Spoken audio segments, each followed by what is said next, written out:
400 पार NDA करने वाली है और जिस तरीके के अभी के समीकरण नजर आ रहे हैं, विपक्ष को अपनी हार को स्वीकार करना चाहिए। आज शाम से राजीव, हमारी भी अपनी तैयारी है, इंडिया न्यूज भी एग्जिट पोल दिखाएगा।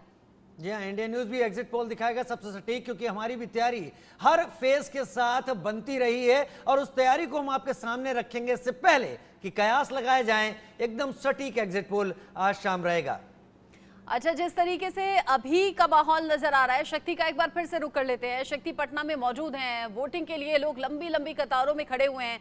शक्ति, चूंकि गर्मी बहुत ज्यादा है और गर्मी पिछले कई सालों का रिकॉर्ड अलग अलग देश के हिस्सों में तोड़ती हुई नजर आ रही है, अभी वहां टेम्परेचर क्या है और ज्यादा से ज्यादा वोटर से एक बार बात भी कर लें, क्या है उनके जहन में मुद्दे?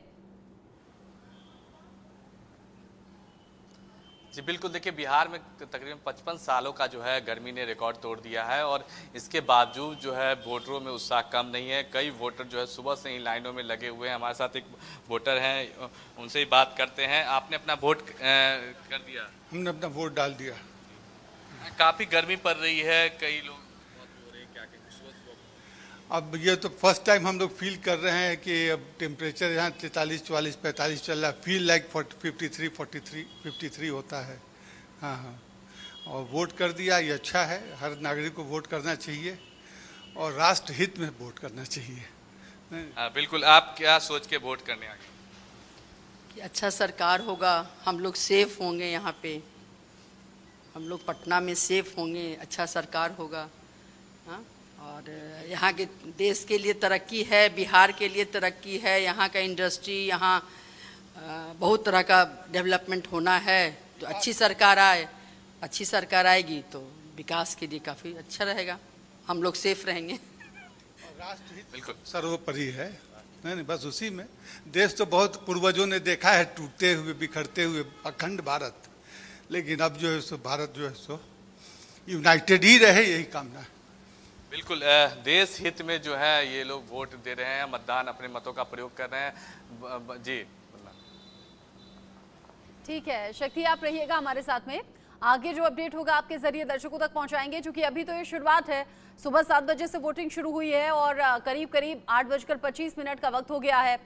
ए.के. झा भी हमारे साथ में जुड़े हुए हैं। ए.के. झा, चूंकि 8 राज्यों की 57 सीटों पर आज जो फैसला है जनता के हाथों से होना है, कौन सी वो सीट जिस पर सबसे ज्यादा आपकी निगाहें हैं? आप जिस कंटेक्स्ट में कह रही हूँ, बिहार के कंटेक्स्ट नहीं, मैं ओवरऑल कह रही हूँ। 8 राज्यों की 57 सीटें, क्या आपके जहन में भी सबसे ज्यादा वाराणसी इस वक्त चल रहा है या कोई और सीट?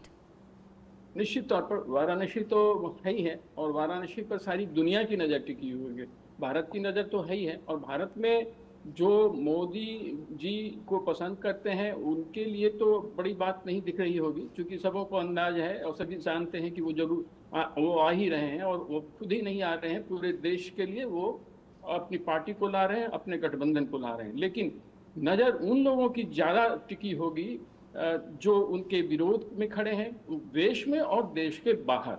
निश्चित तौर पर प्रधानमंत्री जी का जो सीट है, वो जितने अब तक 7 फेज के चुनाव हुए हैं, आज वो अपने सर्वाधिक उससे लोग हिट कर रहे होंगे कि वहाँ क्या स्थिति बनती जा रही है।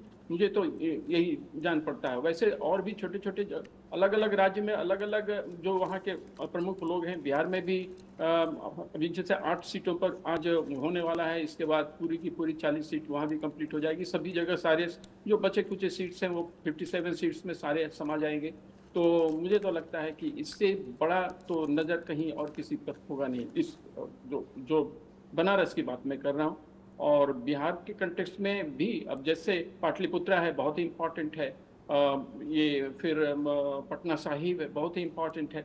हालांकि अभी सबसे इम्पॉर्टेंट बात यह है कि वहाँ लालू जी की बेटी इस बार भी खड़ी हैं और लालू जी की बेटी का सामना कर रही हैं लालू जी के मुँह बोले चाचा जी, जो उनके साथ 2014 के पहले तक खड़े थे और अब वो उसके बाद से वो भारतीय जनता पार्टी के हिस्सा बने और तब से दूसरी बार लगातार जीत चुके हैं और तीसरी बार के लिए वो मैदान में है। और सबसे बड़ी बात है कि अगर कॉन्स्टिट्यूएंसी वाइज, अगर कास्ट स्ट्रक्चर वाइज भी देखा जाए तो वैसे तो यादवों का जो पॉपुलेशन है वहाँ सबसे ज़्यादा है, 4 लाख के आसपास माना जाता है। लेकिन वो बहुत लालू जी को फायदा इसने अभी तक दिया नहीं है। उनकी बेटी दोनों बार, अब तो तीसरी बार हो रही है खड़ी, तो अभी तक तो वो जीत नहीं पाई, राज्यसभा से ही जाना उनकी मजबूरी हो जाती है।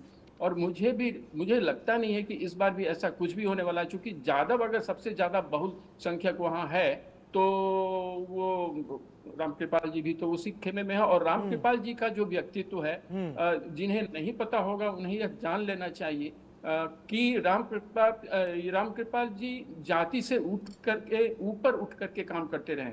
वो कभी इन सब चीजों में विश्वास उन्होंने नहीं किया, कम से कम हम लोग तो यही देखते रहे हैं, सुनते रहे हैं और महसूस भी करते रहे, और उसका फल उन्हें बराबर मिलता रहा है। ठीक है सर, मैं उत्तर प्रदेश का रुख करूंगा क्योंकि बहुत चर्चा में प्रधानमंत्री नरेंद्र मोदी की बनारस सीट है। हिमांशु सर, उत्तर प्रदेश में 13 सीटें आज चुनाव मैदान में हैं जहां पर लोग वोट डाल रहे हैं, और ये पूर्वांचल, उत्तर प्रदेश के पूर्वांचल का बड़ा क्षेत्र है जहां पर अपना दल का खासा प्रभाव रहा है, बीजेपी का खासा प्रभाव रहा है, समाजवादी पार्टी का भी एक हिस्से में प्रभाव रहा था। तो आज किन मुद्दों पर वोट हो रहा होगा, और क्या आज भी आपको लगता है गर्मी तापमान बहुत बड़ा असर डालने वाला है? गर्मी तापमान असर तो डालेगा, मगर मैं ये मानता हूं कि ये जो पूर्वांचल की सीटें हैं ना, वो बनारस और गोरखपुर, ये दो को छोड़ दे, देखिए हर एक की नजर बनारस पे रहेगी, वो बात अलग है। मगर मैं जो देखता हूं ना कि ये कॉन्टेस्ट जो देखने वाला होगा वो घोसी के अंदर होगा।